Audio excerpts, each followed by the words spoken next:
आप हर चीज़ को आप टैग लगा देते हैं किसी। भाई तंजीम का एक दस्तूर होता है। बेसिक बात ही हिंदुस्तान का शहरी है अगर, तो वोट वही देगा या पाकिस्तान का शहरी आगे देगा या अमेरिका का शहरी आगे देगा?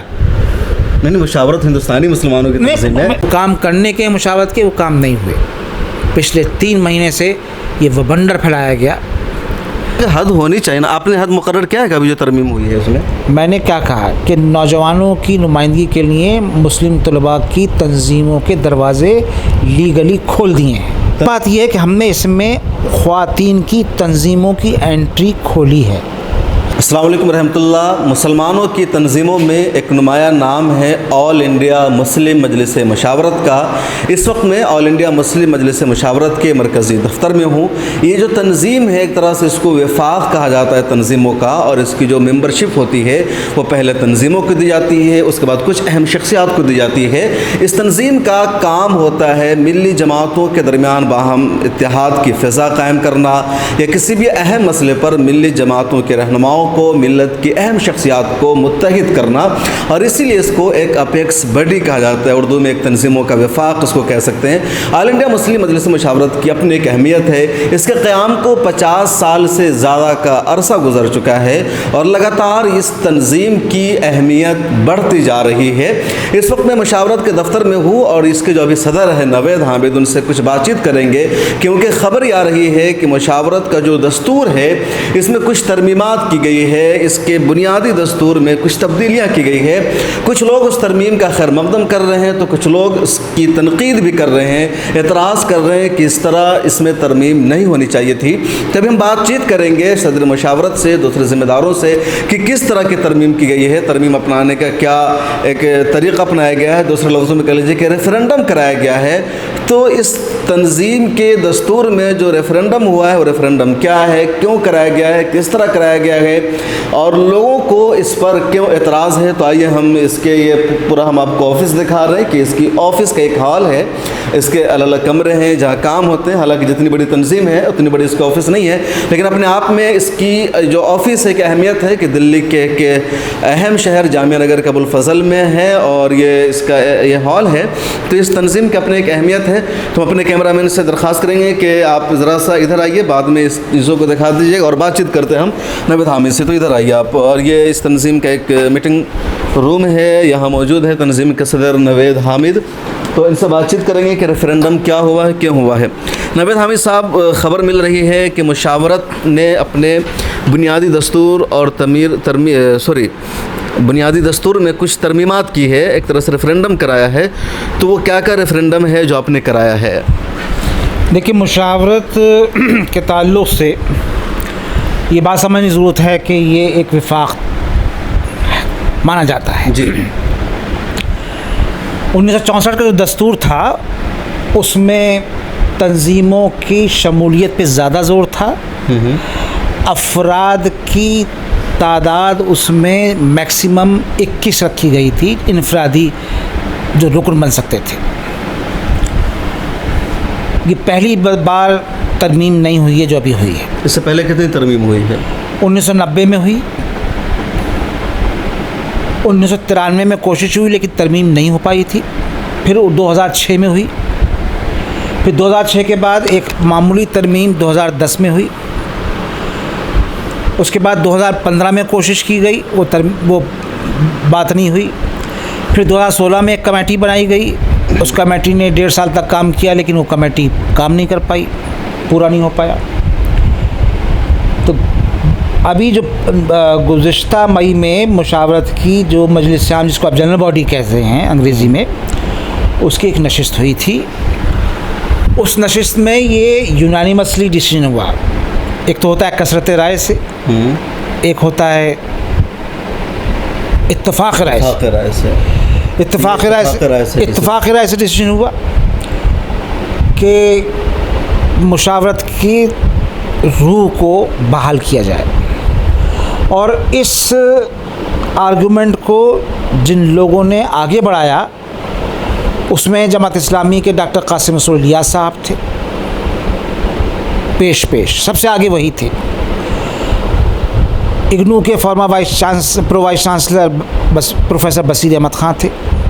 इंडियन नेशनल लीग के सदर, जो एक ही नुमाइंदा इंडियन नेशनल लीग का, उसके सदर मोहम्मद सुलेमान साहब थे, और जितने भी लोग थे। मैंने 3 बड़े अहम नाम इसलिए बताए ताकि रहे कि भाई क्या है। अब्दुल हमीद नवानी बोले, तहसीन अहमद साहब भी बोले, सब बोले, लेकिन 3 नाम ये थे जो बहुत ज़ोर दे के कह रहे थे। तो अभी तरमीम का पहले मैं जानना चाहता वही था। इन सब की राय थी कि 1964 के दस्तूर को बहाल करा जाए, उस पर गुफ्तगू होनी चाहिए। एक रीड्राफ्टिंग कमेटी बन गई, उसके कन्वीनर ऑल इंडिया मोमिन कॉन्फ्रेंस, जो एक तकरीबन 103 साल पुरानी जमात है, जो आजकल उसके सदर हैं एडवोकेट फ़िरोज़ अहमद अंसारी साहब, उसको कन्वीनर बना दिया गया। उस कमेटी में 2 सैयद तहसीन अहमद साहब और मौलाना नुमानी को मेंबर बना दिया गया। वो कमेटी बैठी, बातचीत हुई, उन्होंने एक ड्राफ्ट दिया। ड्राफ्ट पर फिर लोगों की राय मुख्तलिफ हमने मंगा के पूछी। तरमीमात जो हैं वो बहुत अहम है। क्या है? एक तो ये कि इसमें एक अरसे के बाद ये कोशिश की गई है तरमीमात के ज़रिए कि जितनी भी तंजीमें इसमें रहें, सबकी हैसियत बराबर की रहे, किसी तंजीम का तसल्लुत न रहे, किसी तंजीम के ताल्लुक़ से ये ना कहा जाए कि ये तंजीम वहाँ पर डोमिनेंट रोल प्ले करती है। मुशावरा के ताल्लुक़ से ये बात ना जाए कि फ़लाँ तंजीम की ये बगल बच्चा है। तो पहले से दस्तूर में था कि किसी तंजीम का तसल्लुत रहेगा, कोई सरपरस्ती करेगी? कोई नहीं था, लेकिन ये कि हालात ऐसे थे, सब हो गया। दूसरी बात जो अहम है वो ये है कि जो 2006 के दस्तूर था उसमें तंजीमों की रुकनियत कम कर दी गई थी। ओरिजिनल दस्तूर में 5 लोग हुआ करते थे, अब उसको 2006 में 2 कर दिया गया था। 2006 में जो एक और बड़ी तब्दीली की गई थी, चूँकि तंजीमें उस ज़माने में नहीं आती थीं, 6 तंजीमें थीं कुल मुशावरत की रुकन। जब हमने लिया था तो 7 तंजीमें थीं रुकन मुशावरत की, 8 तंजीमें थी। तो मुशावरत में अभी कुल कितनी तंजीमें मेंबर हैं? इस वक्त मुशावरत के अंदर 12 तंजीमें मेंबर हैं। इतना बड़ा देश है, इतनी सारी तंजीमें हैं, तो सिर्फ 12 तंजीमें ही क्यों मेंबर हैं आपकी? हमने अपने ज़माने में 17 तंजीमें बनाई थी मेंबर, लेकिन उन सब को ज़्यादातर को शिकायत ये रही कि भाई यहाँ एक तंजीम का डोमिनेंस है। नहीं तो जो भी बड़ी तंजीम होगी उसका अपना असर रसूख होगा। तंजीमों का मेंबर किस तरह बनाते हैं? वो खुद आपसे अप्रोच करते हैं या आप उनसे अप्रोच करते हैं कि आप हमारे मेंबर बनिए? हम मुशावरत के लोग अप्रोच करते हैं। प्रॉब्लम यहाँ पे ये रही है कि एक तंजीम ने अपने तंजीमी रुकन भी रखे हैं और इनफरादी अरकान में भी उनकी एक बड़ी तादाद है। लेकिन तंजीम के हैसियत से जो भी हो एक ही होगा ना, अपनी और तंजीमों का इजाफा क्यों नहीं किया? ज़बरदस्ती तो नहीं कर सकते ना, हम तो 17 तक ले गए थे ना, 8 से 17 तक ले गए थे, लेकिन बहरहाल एक वो है 20 तंजीमों का भी एक दौर में हो गया था तकरीबन की एप्लीकेशन आ गई थी, फिर उन्होंने विड्रॉ करी। लेकिन जो भी तंजीमें हैं सब बड़ी बड़ी तंजीमें हैं, ये अहम बात है।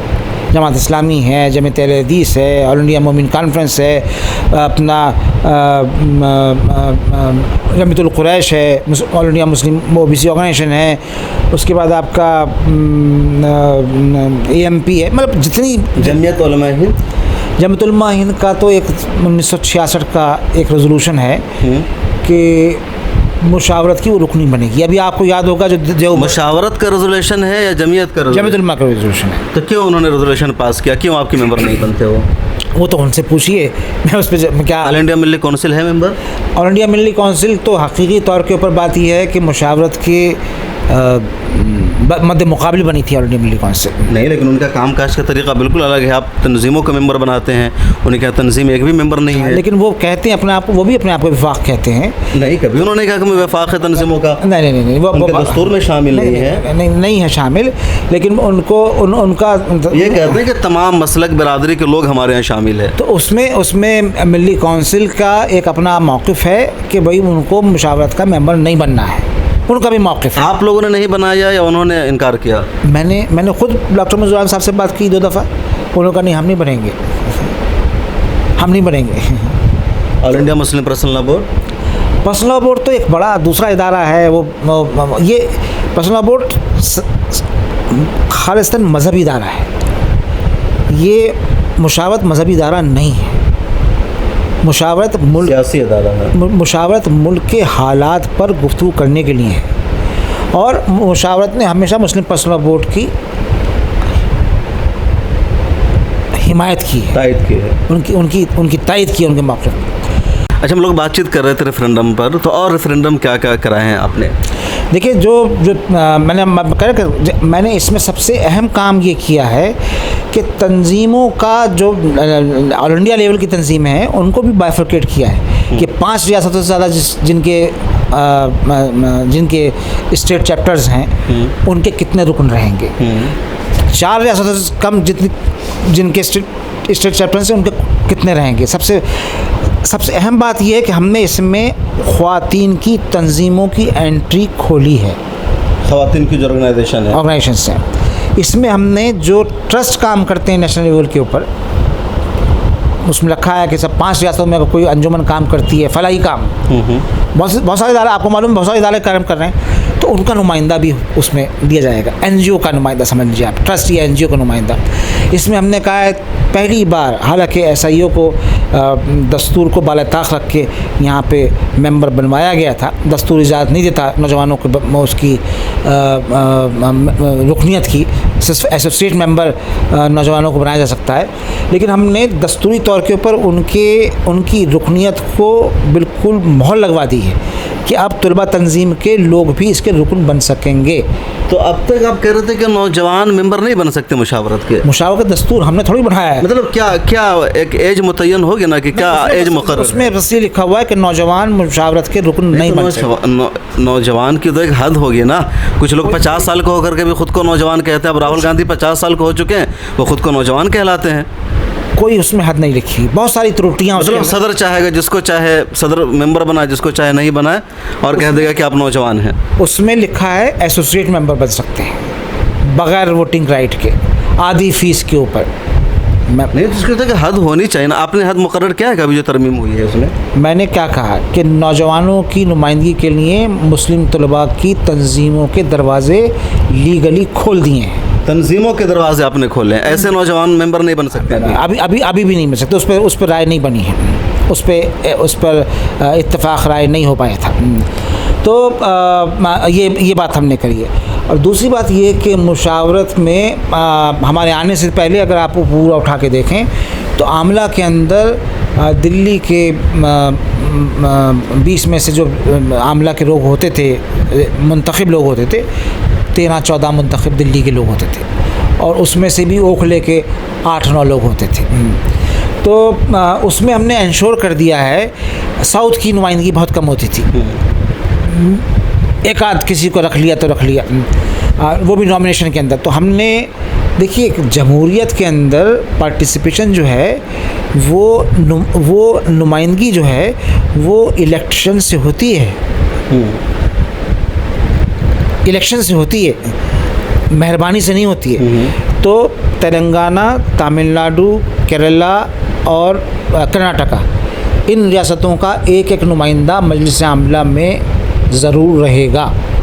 उनके लिए सीटें मुख्तस कर दी हैं, 2 सीटें रिजर्वेशन में हैं। तो उन्हीं रियासतों को लेकर, तमाम रियासतों को लेकर करना चाहिए भाई। साउथ के कम होते हैं ना, यहाँ तो नॉर्थ वाले तो बहुत हो जाते हैं ना। नॉर्थ वाले अगर आमला का देखेंगे, आप कंपोजिशन देखेंगे तो बिहार, यूपी, दिल्ली, उत्तराखंड के हैं आपके ऑर्गेनाइजेशन में, पंजाब के हैं, पंजाब के भी, हरियाणा के हैं। हरियाणा का तो मेंबर तो हैं लेकिन नहीं हो पाते हैं। तो वो मसला क्या है, वो जो एक जहनों के अंदर है ना कि दिल्ली, यूपी के लोग रहेंगे, ज़्यादा बिहार को शामिल कर लेते हैं, बिहार के भी लोग रहेंगे।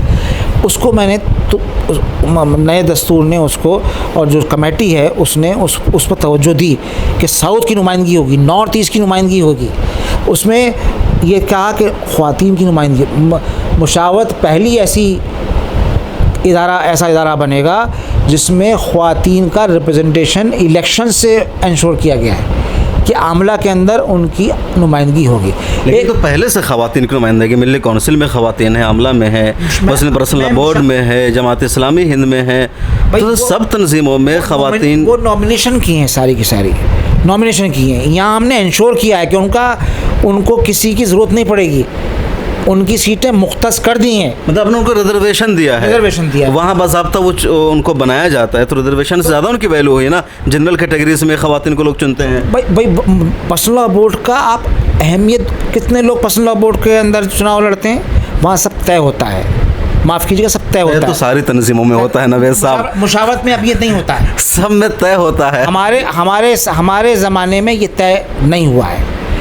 पहले इलेक्शन में भी, दूसरे इलेक्शन में भी बहुत वाइब्रेंट इलेक्शन हुआ है, बहुत वाइब्रेंट इलेक्शन हुआ है, बाकायदा इलेक्शन हुआ है।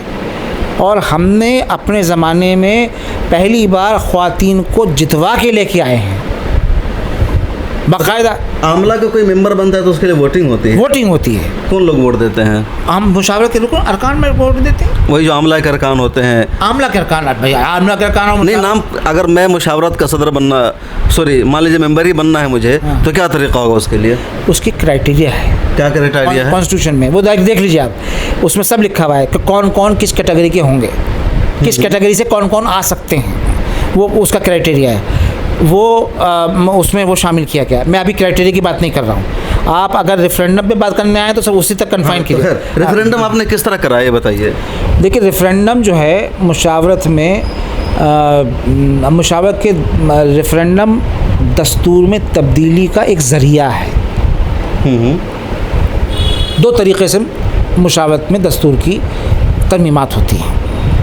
एक तरमीम का तरीक़ा ये है कि मुशावरत की जनरल बॉडी के लोग बैठें, लेकिन वो इतनी सख्त उसमें शराइत हैं कि जितने अरकान मुशावरत के हैं उसमें से 50% बैठना पड़ेगा। फिज़िकल तो नहीं बैठ पाते हैं 50%? कभी नहीं बैठ पाते हैं 50%।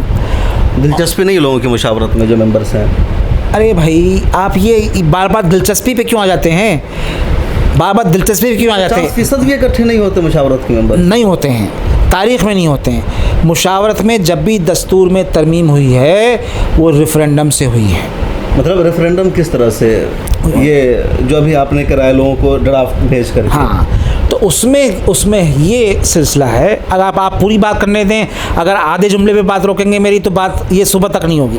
जी, पूरी बात कीजिए आप। तो रेफरेंडम का तरीक़ा जो है वो ये है कि तरमीमात का तरीक़ा जो है वो ये है कि मुशावरत की जनरल बॉडी की मीटिंग हो जिसमें 50% मेंबरान मौजूद हों, और 50% मेंबरान में मौजूद जो होंगे उसमें से 2/3 अगर उसकी हिमायत करेंगे तो तरमीम होगी। इतना सख्त तरीक़ा है। ऑल्टरनेटिव लिखा है, ऑल्टरनेटिवली अगर फिज़िकल मीटिंग नहीं हो पा रही है तो मरकज़ी मजलिस आमला उसको रेफरेंडम के लिए जनरल बॉडी को भेज सकती है। तो यहाँ दूसरा तरीक़ा मजलिस आमला ने इख्तियार किया। एक जो पॉइंट ऑफ कंटेंशन बीच में रहा, जिस पे इख्तिलाफ राय रही कि भाई ये फ़िज़िकल मीटिंग हो या फ़िज़िकल मीटिंग ना हो आमला की, जब हालांकि उसमें कहीं नहीं लिखा कि फ़िज़िकल मीटिंग होनी चाहिए आमला की, इसको रखना। आमला का सिर्फ रोल ना ये लिखा कि आमला पास करेगी, आप समझ लीजिए आमला के पास करने का कोई रोल नहीं है मुशावरत के दस्तूर के अंदर। दफ़ा 28 जो है मुशावरत की जो तरमीमात के ताल्लुक़ से है उसमें बस इतना ही लिखा है कि फ़िज़िकल मीटिंग होगी या तरमीमात को मजलिस आमला भेज देगी जनरल बॉडी के पास। उसमें भी क्या है कि 50% कम से कम हिस्सा लें और 2/3 उसमें उसको मंजूर करें। जो फिज़िकल मीटिंग का है वही इसका है। दोनों बातें लिखी हुई हैं। जब ये तरमीमात का सिलसिला का प्रोसेस शुरू करने की बात हुई तो जो ड्राफ्टिंग कमेटी थी उसने एक 17 जुलाई को अपना एक ड्राफ्ट पेश किया, इनिशियल ड्राफ्ट। उस पर दिल्ली में मौजूद जो भी लोग इंटरेस्टेड थे उन सब से बात की गई कि आप बात कीजिए। जमात इस्लामी हिंद के नुमाइंदे डॉक्टर कासिम इस्लियास साहब 10 दिन में 3 बार आए, जिसमें 3 घंटे, 3.5 घंटे, 3 घंटे उन्होंने नशिस्त की और एक शिक के ऊपर उन्होंने जो है बहस की और उसमें बदलवाया उसको। उस नशिस्त में, एक नशिस्त में तो तहसीन साहब जो मौजूद थे, जो ड्राफ्टिंग कमेटी के मेंबर थे, और नुमानी साहब थे। दूसरी मीटिंग में भी एक नौमाई साहब थे और मैं मौजूद था, मौलाना अब्दुल हमीद नौमाई साहब, मौलाना अब्दुल हमीद साहब मौजूद थे। सुलेमान साहब आए, दोनों नशिस्तें उन्होंने 3-3 घंटे की करी। उन्होंने जो है कुछ अपनी तलीमात रखी। अमीर जमात से बात हुई। अमीर जमात की राय ये थी कि अच्छा होगा अगर आप फिज़िकल मीटिंग बुला लें, आमला की फिज़िकल मीटिंग।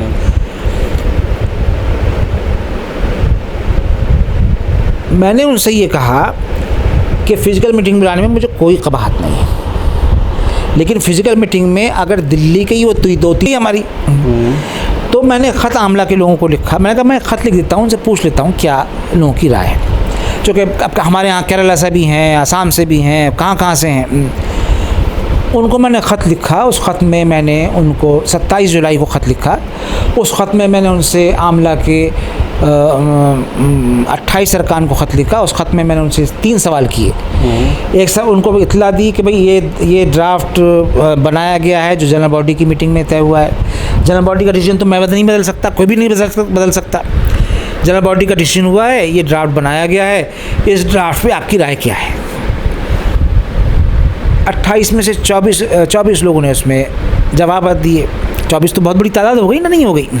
24 में से सिर्फ 2 लोगों ने कहा कि इसमें ये फला शेख में ये मामूली तब्दीली हम चाहते हैं ड्राफ्ट के अंदर, वो शामिल कर ली गई। 19 लोगों ने ये कहा इसको रेफरेंडम के लिए भेज दीजिए।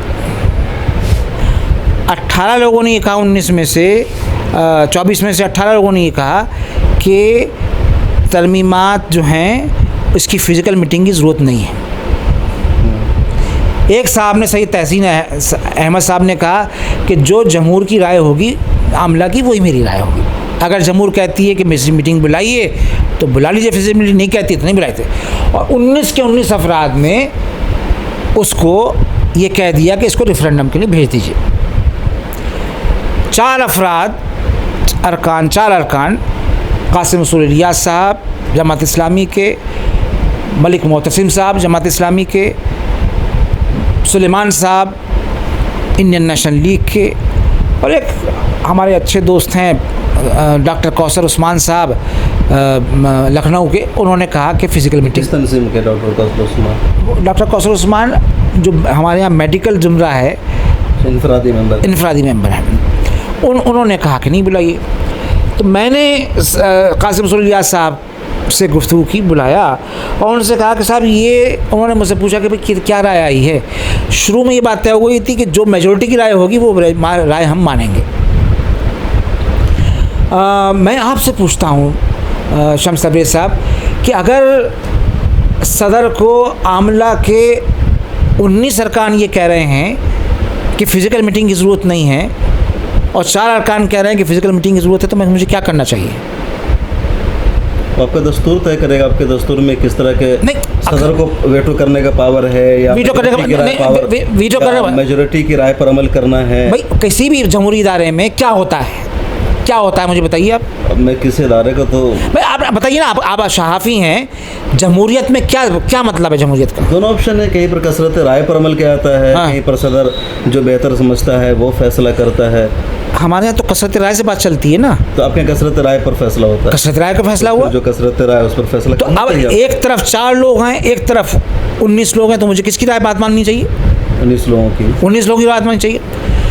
जब मैंने उनसे ये कहा, मैं ऑन रिकॉर्ड की बात कहना चाहता हूँ कि जब मैंने उनको ये बात कही, किनको? कासिम रसूल इलियास साहब को, कि 19 लोगों की ये राय आई है, तो उन्होंने कहा और 2 लोगों के दरमियान कहा कि मुझे इन लोगों की मेंटल हेल्थ पर डाउट है। आप 19 लोग ये जो मुशावरत के खास मेंबर आमला के मुझे बताइए, क्या जमहूरियत में इस तरह का रवैया? जिम्मेदारी के साथ कह रहे हैं। जिम्मेदारी मैं ऑन रिकॉर्ड कह रहा हूँ। कासिम रसूल इलियास साहब से भी पूछूंगा कि नवेद हामिद साहब ने ऐसा दावा किया है कि आपने 19 लोगों को मेंटल हेल्थ का शिकार का, क्योंकि मुशावरत एक ज़िम्मेदार इदारा है और लिमिटेड लोगों को अगर किसी ऑर्गेनाइजेशन का मेंबर बनाया जाता है तो वो लोग भी बहुत ख़ास होंगे, बहुत अहम, दानिश्वर, इंटेलेक्चुअल, ऐसे लोग मेंबर बनाए जाते हैं, चूँकि आपके बड़ी शर्तें हैं। उस नशिस्त में सैयद तहसीन अहमद मौजूद थे, मैं नाम लेके बता रहा हूँ, और उस नशिस्त में कासिम सैयद मौजूद थे। इन दो लोगों के सामने आप कासिम सैयद से भी बात कीजिए, आप तहसीन साहब से भी बात कीजिए।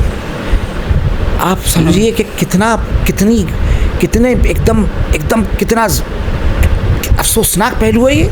अफसोसनाक, अगर उन्होंने ये कहा है तो अफसोसनाक पहलू है या नहीं है। उसके बाद इन लोगों को दोबारा कांटेक्ट करना शुरू किया। 2 अफराद से इन्होंने और लिखवाया अपने मौक़िफ़ की हिमायत के अंदर। मैं तो किसी को फ़ोन नहीं किया था, मैंने सिर्फ फ़ोन ये किया कि आप अपनी राय भेजिए। जब 15 दिन से ज़्यादा हो गई ईमेल को गए हुए या ख़त गए हुए, तो मैंने कहा राय भेजिए अपनी, जो भी राय मुझे भेजिए ताकि मुझे मीटिंग बुलानी है। देखिए, मेरी तो मुशावरत की टेन्योर ख़त्म होने वाली है, लेकिन मेरी ज़िम्मेदारी है कि मुशावरत के मामलात को बिल्कुल सही करके जाऊँ यहाँ से। और लोगों की राय आई, 24 में से 4 लोग फिर और हो गए। उसके बाद 2 और लोगों ने इनकी हिमायत में, इनके मौक़िफ़ हिमायत दे दिया। एक ने जो है इनकी मुखालफत में मौक़िफ़ दिया। अब मेरे पास हो गए 18 राय और 8 राय। 18 राय को फिर भी मानूंगा मैं या नहीं मानूंगा? कुल कितनी राय थी? 26 हो गई थी। 26 में से 18 एक तरफ और 8 एक तरफ। तो मुझे क्या करना चाहिए? मुझे 18 की बात को मानना चाहिए।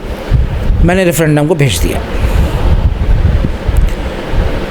क्या किसी इदारे में जो अपने आप को वाइब्रेंट इदारा कहता हो, सबकी नुमाइंदगी करने वाला कहता हो, क्या उसमें मुस्लिम ओबीसी अफराद जो आपके यहाँ हैं, जिनको आप इलेक्ट नहीं करते हैं, उनकी नुमाइंदगी नहीं होनी चाहिए? ये कहा कि आपने मुस्लिम ओबीसी बिरादरियों के जो लोग हैं, नोटिफाइड बिरादरियाँ हैं, जिनको रिजर्वेशन मिलता है, जिनको रंगनाथन कमीशन ने रिजर्वेशन दिया है और सरकार उसको रोके बैठी है, आपके यहाँ अगर वो लोग हैं मेंबर बने हुए, उनकी तंजीमों के रुकन 119 साल की मेंबरशिप है जिसमें वजूद जिसका है, उसकी तंजीम के रुकन को आमला का मेंबर नहीं होना चाहिए? तो लोग तो बगैर किसी तखसीस के मेंबर बनते हैं। आमला में होना चाहिए, नहीं होना चाहिए? बहुत सारी सन तंजीमों में आमला में है, उसके लिए किसी रिजर्वेशन की जरूरत पड़ती है। मैं मुशावरत की बात कर रहा हूँ। क्या मुशावरत में अब तक जो किसी को मेंबरशिप दी जाती है, मैं पूछना चाह रहा हूँ, जानना चाह रहा हूँ, क्या उनका नस्ल, उनकी ज़ात पूछ करके दिया जाता है किसी को मेंबर? मुशावरत में जो 3 तंजीमें मुस्लिम ओबीसी की हैं, उनका नुमाइंदा क्यों नहीं आता है आमला के अंदर इलेक्ट होके? नहीं तो अब जब इलेक्ट होता है तो उसमें ये नहीं ना देखा जाएगा कौन क्या नहीं है। क्यों नहीं होता है? आपने सिस्टम इलेक्ट होने का बनाया है। क्यों नहीं होता है? बाकी देखिए, उन लोगों की शिकायत, देखिए मैं तो ओबीसी की पॉलिटिक्स नहीं करता हूँ, मुझे मुशावरत में रिप्रेजेंटेशन सबका चाहिए। सदर की हैसियत से तो बगैर नस्ल, ज़ात, हसब को देखे बगैर दिया जाता है किसी भी तंजीम में। आप छोड़ दीजिए ना ये बात को, ये सब कहने की बातें हैं, ये सब कहने की बातें हैं। अगर ये कहने की बातें ना होती। आप सदर है मुशावरत के, कोई जानता है कि आप किस कैटेगरी से आते हैं, किस जात से आते हैं? मुझे भी नहीं पता, ना मैंने कभी जानने की कोशिश की। इस कहानी को मैं फिर दोबारा बताऊंगा, कहीं किसी और वक्त बताऊंगा, इस कहानी को मैं। ये बात मुझसे ना करवाइए। तो मुस्लिम ओबीसी की बिरादरियों ने जब उस पर ये कहा कि हमारा रिजर्वेशन होना चाहिए, तो 2 लोगों का कमेटी ने रिजर्वेशन रख दिया। 25 लोग चुने जाएंगे। 25 में से 2 लोग क्या होते हैं सर? क्या होते हैं? ऑन रिकॉर्ड मैं बात ये कह रहा हूँ, ऑन रिकॉर्ड, कि कासिम रसूल इलियास साहब ने और मोहम्मद सुलेमान साहब ने ये कहा कि ओबीसी का रिजर्वेशन नहीं होना चाहिए, जिस पे मुस्लिम ओबीसी एक बिरादरी ऑल इंडिया मोमिन कॉन्फ्रेंस जो 1919 से चल, उसके सदर ने उनको व्हाट्सएप ग्रुप के ऊपर उनको जो है वो उनसे बहस मुबासा हुआ लोगों से कि क्यों नहीं होना चाहिए। तो ना खुल के आते हैं ना छुप के आते हैं। आप अगर मुखालिफ हैं तो आप लिख के दीजिए ना, मुखालिफ हैं हम इस बात के, या नहीं लिख के देना चाहिए।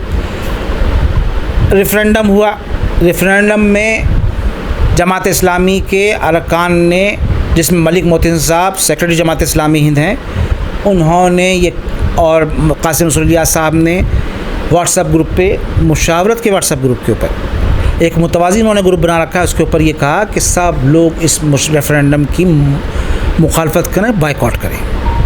क्या क्या क्या कहा? दोबारा से कहिए आप। बाइकआउट करें और मुखालफत करें। जमहूरी अंदाज में आप सबके पास हक़ है, उनको हक़ है कहने का, उससे कोई भी डिफ़र नहीं कर सकता। लेकिन आखिरी वक्त में उन्होंने जमा इस्लामी के कुछ अरकान ने आखिरी वक्त में रेफरेंडम में हिस्सा ले लिया और उसको नफ़ी में वोट भेजा अपना। लिखा कि हम इसकी हिमायत नहीं करते हैं उस पर, लेकिन जब आप रेफरेंडम में हिस्सा ले लेंगे तो आपने रेफरेंडम की हैसियत को मान लिया है या नहीं माना है? माने ना। 62.53% लोगों ने मुशावरत के रेफरेंडम में हिस्सा लिया। कितने फीसद? 62%। 62.5% ज़्यादा, जो बहुत मामूली जो तरमीमात थीं, जिसमें बस थोड़ा सा एक एक्स ऑफिशियो और स्पेशल यूनिटी का मसला था, उनको छोड़ के हर तरमीम जो है 70% 75, 78, 80, 82% की मंजूरी से पास हुई है। कुल कितने लोगों ने रेफरेंडम में हिस्सा लिया, यानी कितने लोगों को आपने भेजा? 6 जितनी मेंबर हैं, वही मैं पूछा कुल कितना? आप मेंबर छोड़ दीजिए, तादाद जानना चाह रहा हूं। 100% लोगों को भेजा। वो कितने हैं मतलब 100% लोग? 147 थे। 147 लोगों को आपने भेजा जी। उनमें से कितने का वापस आया? 92 का। अच्छा, 92 लोगों ने हिस्सा लिया जी। इस तरह से। जी। कितने परसेंट हो गए? 65%। 62.53 यानी 50 से अब लोगों ने इसमें 50 से 12.5% ज़्यादा लोगों ने हिस्सा लिया। कोई भी शख्स जो है वो 3/4 से पास नहीं, 2/4 चाहिए कोई भी पास करने के लिए। 3/4 कितनी? 3/4। पॉइंट ऑफ कंटेंशन क्या है वो मैं आपको बताता हूँ। पॉइंट ऑफ कंटेंशन ये है कि कासिम सुल्लिया साहब की और सुलेमान साहब की और दूसरे लोगों की राय थी जनरल बॉडी में भी, और जब नशिस्तें हो रही थी उसमें भी, कि आप इनफरादी अरकान की रुकनियत की तादाद 41 कीजिए। कितनी कीजिए? 41। तो तीसरी मीटिंग में जाके ये फैसला हुआ। मैंने उनसे कहा कि 17 करोड़ में से 41 कहाँ से निकालते फिरेंगे आप? मुझे बताइए शम्स, क्या ये मुमकिन है 17 करोड़ में से 41 लोगों को हम नुमाइंदगी दें? मुमकिन है क्या ये? चाहे कितनी सख्त इसकी शराइत है मेंबरशिप बनने की। आखिर में तीसरी नशिस्त में कासिम सुल्लिया साहब ने ये मशवरा दिया कि आप ऐसा कीजिए कि आधे आप 51 आप कर दीजिए लाइफ मेंबर, 51 कर दीजिए मिकाती मेंबर। मुझे मालूम था क्या कहना चाह रहे हैं वो। मैंने कहा मिकाती मेंबर क्या होते हैं कि जैसे पर्सनल बोर्ड की मेंबरशिप है, उनकी हर टेन्योर के ऊपर मेंबरशिप जो है वो इवेल्यूएट की जाए। मैंने कहा देखिए 51 और 51 102 हो गए, अभी भी कम है, इसको 71 कर देते हैं और 51 कर देते हैं। ये बात तय होगी। जो हमसे सबसे बड़ी चूक हुई, जो हमारे ख़िलाफ़ महाज़राई का ज़रिया बनी, आपके ख़िलाफ़ जो हमारे ख़िलाफ़ महाज़राई का ज़रिया बनी, सोशल मीडिया पे भी आप देख रहे हैं कि क्या क्या लिखा जा रहा है। तो आपस की बातचीत है, आप इसको नहीं आप देख रहे हैं ना अखबारात के अंदर क्या फीड किया जा रहा है। आप अभी तो मुझे आके बता रहे थे आप कि फ़ला अखबार में छपा है, फ़ला अखबार में छपा है, फ़ला अखबार में छपा है। सब यूट्यूबर क्या कर रहे हैं, आप ही ने बताया अभी आके मुझे। तो आपके दोस्तों के अखबारात में खबरें आ रही हैं। अरे छोड़िए उस बात को, अखबार वाला होता है, किसी का दोस्त नहीं होता है। तो जो पॉइंट ऑफ कंटेंशन बना वो ये बना कि मैंने कहा कि अगर आप इसको अपर लिमिट कम कर रहे हैं तो जो भी तंजीमी रुकन होगा मुशावरत के अंदर, जमीयत अहले हदीस हो गई, ऑल इंडिया मोमिन कॉन्फ्रेंस हो गई, AMP हो गई, जमीयतुल कुरैश हो गई, ऑल इंडिया OBC ऑर्गेनाइजेशन हो गई, जमात इस्लामी हो गई और कुछ जमातें हो गई, जो भी 12-13 तंजीमें हैं, वो इनफरादी अरकान में वो उनकी जमात का कोई रुख नहीं होगा। जब जमात का आपने 2 से 5 कर लिए हैं तो अब इसमें क्यों होना चाहिए? तो जिन लोगों के इनफरादी अरकान में 15, 16, 17, 18 तक मेंबरान हैं, उन्होंने मेरे ख़िलाफ़ महाज़राई की और ये कैंपेन किया कि नवीद हामिद साहब अपनी सदारत की मुद्दत को बढ़ाने के लिए काम कर रहे हैं, जबकि यही अफराद थे जिन्होंने ऑन रिकॉर्ड ये कहा, आप मौलाना नुमानी से बात कीजिएगा, वो बताएंगे इस बात को। ये तजवीज़ कासिम रसूल इलियास की, प्रोफेसर बसीर अहमद ख़ां की और सुलेमान साहब की, अब्दुल हमीद नुमानी की और दूसरे लोगों की थी कि 2 साल की मुद्दत बहुत कम है। ओरिजिनल दस्तूर में 4 साल सदर के लिए इन लोगों की तजवीज़ थी। और ओरिजिनल दस्तूर में भी 4 साल की तजवीज़ थी। और ओरिजिनल दस्तूर में तो कैप ही नहीं था, कभी भी बनता रहे वो सदर। लेकिन हमने इनकी आधी तजवीज़ मानी। ड्राफ्टिंग कमेटी चूँकि मैं भी मेंबर था और मैंने ये कह के कि भाई आप ऐसा कीजिए कि 4-4 साल की 2 मीक़ात बहुत होती है। किसी भी कोई भी शख्स 8 साल तक सदर रह सकता है, रह सकता है, 2 मरतबा रह सकता है। आधी बात इनकी मानी, आधी बात आखिर में मैंने अपनी लिख दी कि भाई ये जो है, जब मेरे पास ड्राफ्ट आया कि नहीं इसको खोलिए मत, इसको 2 मीक़ात तक कर दी। चूँकि सब ने ये बात कही थी कि 2 साल की मीक़ात कुछ भी नहीं होती, आने वाले को 6 महीने लगते हैं। ये एक अहम तरमीमात का हिस्सा है जो आप बता रहे हैं। एक अहम तरमीमात का हिस्सा, जिस पर बहुत ज़्यादा हंगामा हो रहा है। हंगामा इसको बनाया जा रहा है, असल वजह वही है। कौन है असल वजह? असल वजह वो है कि जो इनफरादी इंडिविजुअल मेंबर्स रहेंगे वो मुशावरत के तंजीमी जो जमातें हैं उनकी रुकन नहीं होंगी। अगर आपने 180-121 लोगों की टैब लगा दी है, कैप लगा दिया है, उसकी हदबंदी कर दी है, मुझे बताइए कि किसी एक तंजीम के 15 आदमी इनफरादी अरकार में क्यों होंगे? अच्छा, आप पर आपने कई अपने दोस्तों का जिक्र किया, उसमें से कुछ लोगों का ये भी मानना है कि आपने अपनी मर्ज़ी से जिनको चाहा मेंबर बनाया और जिनको चाहा अपनी मर्ज़ी से मेंबर से हटा दिया, उनकी मेंबरशिप आपने रद्द कर दी है।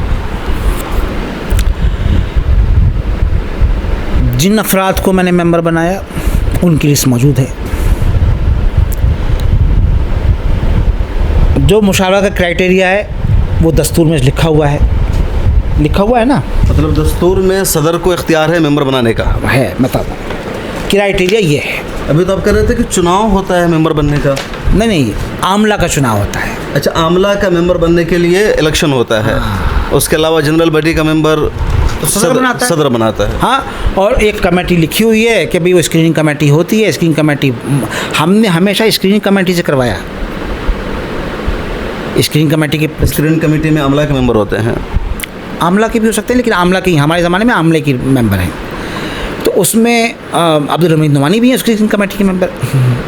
तो इसकी मौलाना अब्दुल हमीद, जी, मौलाना अब्दुल हमीद नुमानी साहब भी हैं उस स्क्रीनिंग कमेटी के मेंबर। उसमें फिरोज़ साहब भी हैं, फिरोज़ अंसारी साहब भी हैं। ये देखिए, ये है क्राइटेरिया। क्राइटेरिया क्या है? एडमिनिस्ट्रेशन का कौन आदमी होगा, बैंकिंग मैनेजमेंट का कौन होगा, कॉमर्स इंडस्ट्री का कौन होगा, कल्चर फाइन आर्ट्स का कौन होगा, एकेडमिक्स कौन होगा, डिप्लोमेसी कौन होगा, एजुकेशन का कौन होगा, सोशल वर्क का कौन, सब है ये। मतलब सारे सेक्टर से होना चाहिए। हाँ।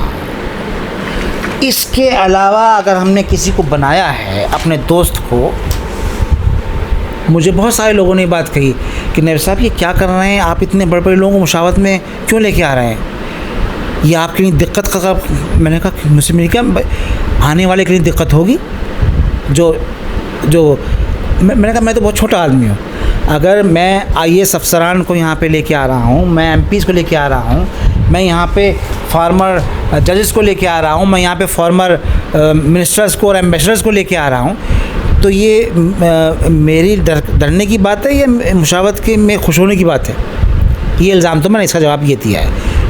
और सबके, लेकिन हटाया भी आपने बहुत सारों को ना। बताइए, 13 मेंबरान ऐसे थे जिन्होंने मुशावरत की किसी एक नशिस्त में शिरकत नहीं करी जब से वो मेंबर बने। 8-8 साल की, 7-7 साल की फीसें नहीं दी। मुशावरत का दस्तूर ये कहता है कि अगर कोई भी रुकन 2 साल की तक मीटिंग अटेंड ना करे, बेसिक बात तो मीटिंग अटेंड करनी की ना, पैसे की बात तो बहुत छोटी सी है। 1000 रुपये साल की बात है। 1000 रुपये क्या होता है भाई?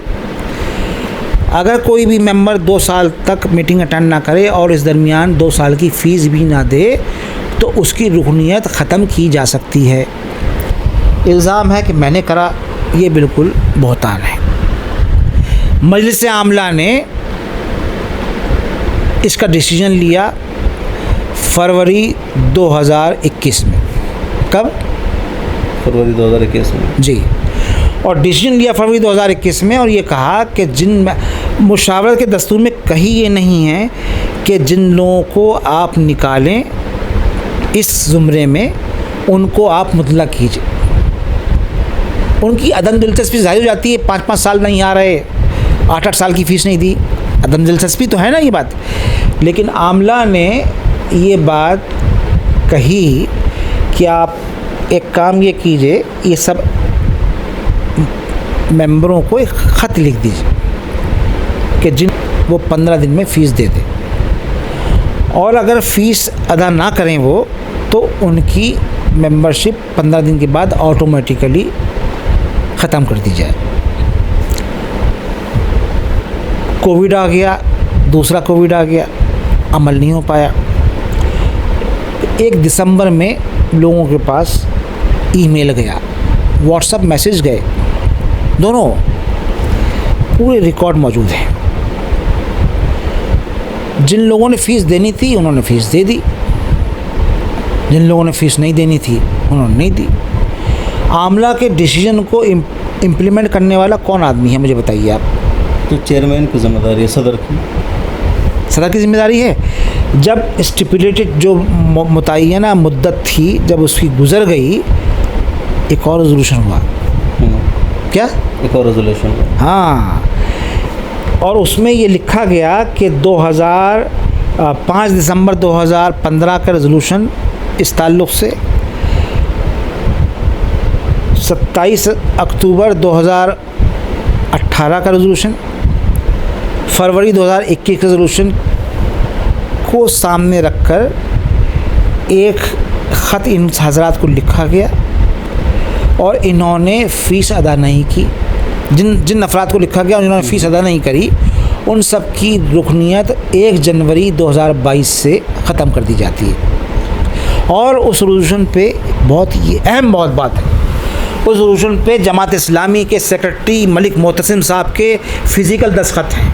लेकिन नवेद साहब, ये भी एक कहा जा रहा है कि जिन अयाम में 2 साल तक ये लोग नहीं आए हैं, उन अयाम में मुशावरत का तनाज़ुर चल रहा था, 7 साल केस चल रहा था, 7 साल, और वो लोग आपकी सदारत पर सवाल उठा रहे थे। 7 साल, 9 साल, 8 साल। अच्छा, 8 साल से लोग नहीं आ रहे थे जी, फीस नहीं दी। 4.25 लाख रुपए लोगों पे वाजिबात थे मुशावरत के, 1000 रुपये साल की फ़ीस है। दस्तूर क्या कहता है? सिर्फ 2 साल। तो जो लोग दस्तूर को नहीं मानते हैं उसके खिलाफ क्या कार्रवाई करते हैं आप लोग? उनकी रुकनियत ख़त्म की जाती है। यही एक्शन है, यही एक्शन है। मुझसे पहले भी हर सदर ने किया है, उन्होंने यूनिलैटरली किया है। लेकिन सारे फैसला अपने ये 3-4 महीने में क्यों किए हैं लगातार? फिर आपको समझ में नहीं आ रही बात? 2021 का फैसला है ये। अच्छा, अभी नाफिज किया आपने? 1 जनवरी 2022 को नाफिज किया है। कितने महीने हो गए? बताइए जोड़ करके। जनवरी, फरवरी, मार्च, अप्रैल, मई, ये अक्टूबर चल रहा है। अक्टूबर चल रहा है। तो जो लोग दस्तखत करके, जिन लोगों के दस्तखत हैं, उन लोगों को ये 10 महीने बाद क्यों ख्याल आया कि हमसे सही हो गया? उनकी पहले इन लोगों ने ये कहा, मैं फिर नाम ले कह रहा हूँ, मलिक मोहतसिम साहब जमात इस्लामी के सेक्रेटरी, उन्होंने ये भाम फैलाया कि मैंने गैर कानूनी तौर के ऊपर निकाला है, जबकि खुद उनके दस्तखत हैं इसके ऊपर। नहीं, ऐसा तो उन्होंने, मुझे सुनने में नहीं आया उनकी तरफ। मैं बता रहा हूँ ना आपको, मैं बता रहा हूँ। इसके पूरे तनाज़े के पीछे जो एक शख्स है उसका नाम है मलिक मोहतसिम साहब। मुझे इस बारे में तो नहीं मालूम, ना मैंने सुना है। मैं आपको बता रहा हूँ ना, ऑन रिकॉर्ड मैं कह रहा हूँ। आप जिम्मेदार हैं अपनी बात। मैं जिम्मेदार हूँ इस बात का। उन्होंने ये सब फैलाई बात। और भाई आप अभी तक तो आके बैठ रहे थे ना मेरे पास, और क्यों किया मैं बताता हूँ आपको। मैंने गलती करी, उनको एक ख़त लिख दिया। क्या ख़त लिखा मैंने? जो मई में कन्वेंशन हुआ था, जिसमें आप भी मौजूद थे, देखा था कन्वेंशन आपने, इंडिया इस्लामिक सेंटर और इंडियन सेंटर में, वहाँ पर ये फैसला हुआ था कि नौजवानों से डायलॉग होगा, गैर मुस्लिमीन से डायलॉग होगा, और ख़वातीन से डायलॉग होगा, मुसलमान ख़ातून से डायलॉग होगा, मुसलमान नौजवानों से और गैर मुस्लिमीन से। ये 3 अहम डिसीजन थे। 22 मई की जो मीटिंग हुई मुशावरत की, मजलिस आम की कन्वेंशन के बाद, उसमें मैंने उस फैसलों को पढ़ के सुनाया कि ये फ़ैसले वहाँ पे हुए हैं, इसकी कमेटियाँ बननी चाहिए। मैंने डॉक्टर कासिम रसूलिया साहब का नाम पेश किया कि इस कमेटी में, गैर मुस्लिम दस्ते दाखिला की कमेटी में इनको बनना चाहिए, कन्वीनर बनना चाहिए। कन्वीनर तो किसी को बनना चाहता था ना। मलिक मोहसिन साहब ने बढ़कर, मुझे खुशी हुई, मलिक मोहसिन साहब ने कहा कि नहीं साहब, इसका कन्वीनर मैं बनूँगा। वो कन्वीनर बना दिए गए, दूसरे कन्वीनर और बना दिए गए। ये सब बातें मैं इसलिए कह रहा हूँ ताकि ऑन रिकॉर्ड ये बातें रहें कि किस तरह मैन्यूवरिंग मुशावरत में होती है, किस तरह डोमिनेंस होता है, किस तरीके से मुशावरत को सबोटाइज करने की कोशिश की जाती है। 1.5 महीने आपको मालूम है मैं बीमार रहा, हॉस्पिटलाइज रहा, एंजियोग्राफी मेरी हुई, दफ्तर भी नहीं आया 1.5 महीने में। आने के बाद जुलाई में मैंने उनको ख़त लिखा कि साहब 2.25 महीने हो गए हैं, इस पर आपने अभी तक क्या काम किया है? भाई सदर की जिम्मेदारी है ना, कन्वीनर से पूछे रिपोर्ट क्या है। उस पर उन्होंने बहुत ही तुनक जवाब दिया कि आपने मुझे ख़त लिखा पहले, आप मुशावरत में जमात इस्लामी के अमीर की ने उनको मेंबर बनाया था, नए मेंबर बने, 11-12 महीने पहले मेंबर बनाए गए हैं। उन्होंने लिखा कि पहला ख़त आया आपका और आपने मुझसे जवाब तलब कर लिया, उसका लुबा उसका ये था, और अगर आप इसको करना चाहते हैं तो एहसन, मतलब आप ही कर लीजिए। एहसन का मतलब क्या हो गया? आप ही। वो ख़त जो है वो तनाज़े की जड़ है। आप अगर ज़िम्मेदारी लेंगे किसी काम की, मुशावरत की, तो आपकी ज़िम्मेदारी है उसको पूरा करने की नहीं है। सब बातें आप कर रहे हैं। जो आज के माहौल में सबसे अहम बात थी हिंदू मुस्लिम डायलॉग की, उस पर आप काम नहीं कर रहे। मैंने आपको लिस्ट बना के दी कि इनको मदऊ कीजिए, कुछ लोगों के नंबर दिए आपको। तबीयत अगर मेरी ख़राब हुई तो आपसे थोड़ी बात करा था, सब करा कर जो काम करने के मुशावरत के वो काम नहीं हुए। पिछले 3 महीने से ये वबंडर फैलाया गया। मैंने जो कुछ किया। आखिरी सवाल नवेद साहब, जो रेफरेंडम पास हुआ है वो नाफिज कर दिया आपने? 1 अक्टूबर को नाफिज हो गया। ये 1 अक्टूबर से नाफिज है। आपने नोटिस इशू किया कि नाफिज हो गया जो रेफरेंडम? अगला सदर का अगला चुनाव कब होने जा रहा है? मैंने नोटिस इशू नहीं किया।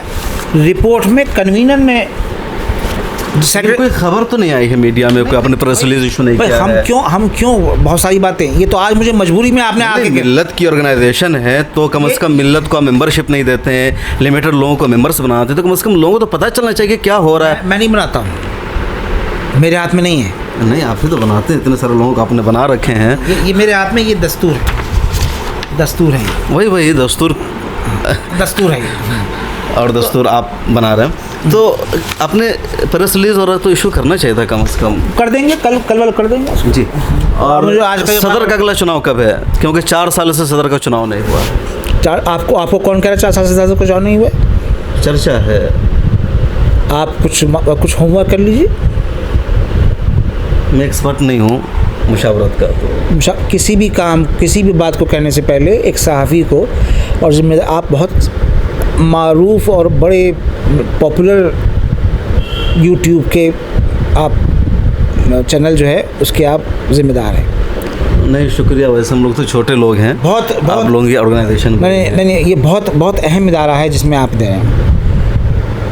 मुशावरत के दस्तूर में, पुराने वाले दस्तूर में भी और नए वाले दस्तूर में भी क्या लिखा है? ये लिखा है कि, बता दीजिए। नहीं, मैं पढ़ के सुनाना चाहता हूँ। काफ़ी टाइम हो गया। नहीं, मैं पढ़ के सुनाना चाहता हूँ। यह है जो खुद मेरे कैमरामैन का, मैं इसमें लिखा हुआ है कि जब तक नया इलेक्शन नहीं होगा उस वक़्त तक पुराने ऑफिस बेयर काम करते रहेंगे। पुराने सदर, ये बोलिए ना। ऑफिस बेयर लिखा है, सदर नहीं, ऑफिस बेयर लिखा है।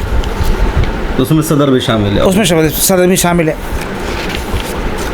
यहाँ ऑफिस, साफ लफ्ज़ों में सदर काम करते रहेंगे पुराने। नहीं, यहाँ ऑफिस बेयर, लोगों को इतनी वो कानूनी भाषा समझ में नहीं आती। ऑफिस बेयर यहाँ पर जो है वो जनरल सेक्रेटरी, नायब सदर नहीं है, उनसे मुराद नहीं है। तो कौन है ऑफिस बेयर?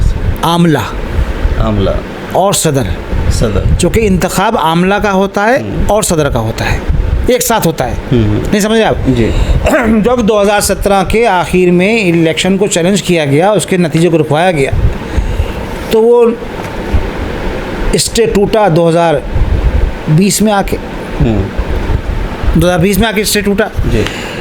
तो आप मुझे बताइए कि वो 18-19 वाली माया तो मानी जाएगी क्या? अभी तो आपके दस्तूर को देखना पड़ेगा।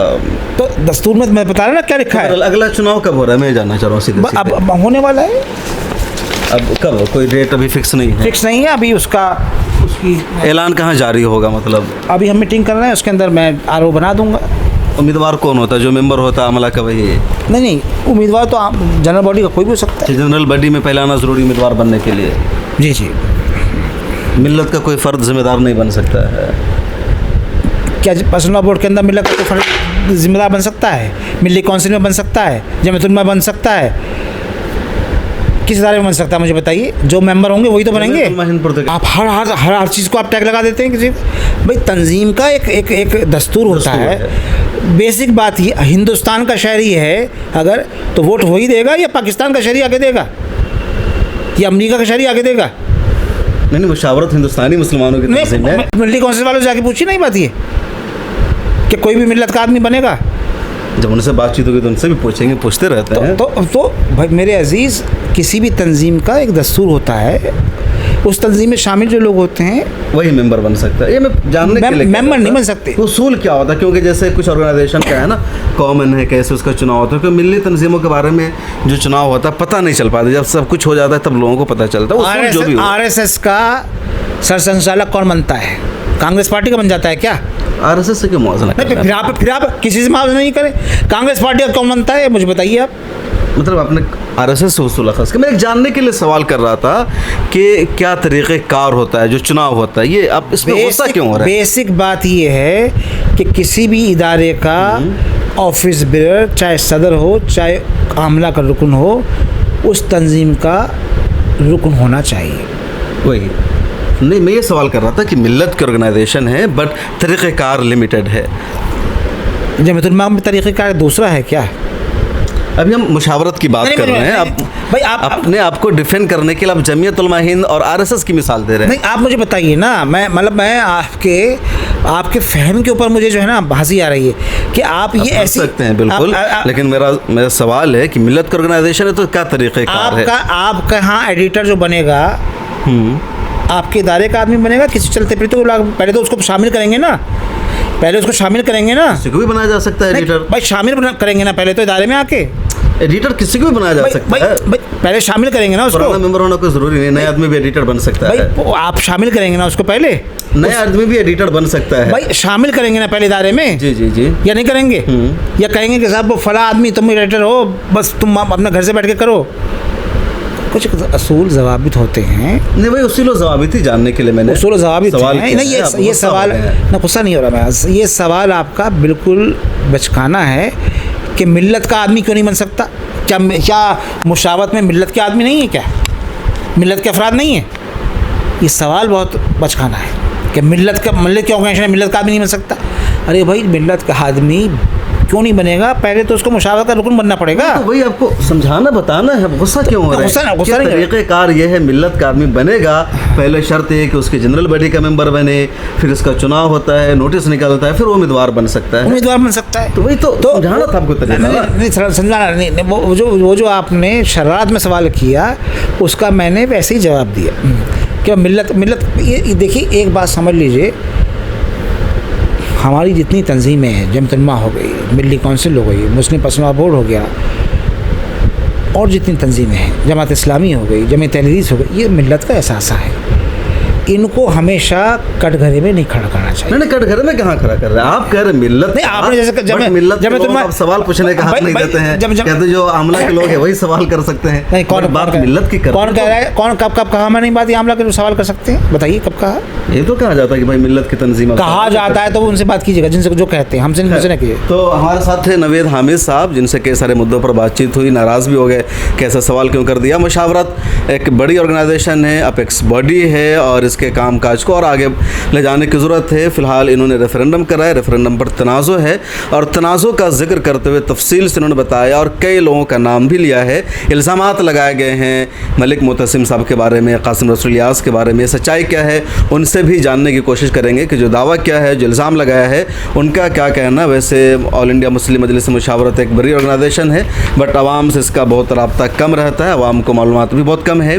उम्मीद है इस इंटरव्यू के ज़रिए आपको इस ऑर्गेनाइजेशन के बारे में कुछ जानने का मौका मिलेगा। मिल्लत टाइम्स मिल्ली इशूज़ को कवर करता है, इसलिए हमने कोशिश की है कि ऑल इंडिया मुस्लिम मजलिस मुशावरत की जानकारी भी मिल्लत टाइम्स के नाजरीन के पास होनी चाहिए। कैमरामैन तमन्ना के साथ शम्स तबरेज़ कासमी, मिल्लत टाइम्स। मिल्लत टाइम्स को आपकी ज़रूरत है, हमारी आप माली मदद करें।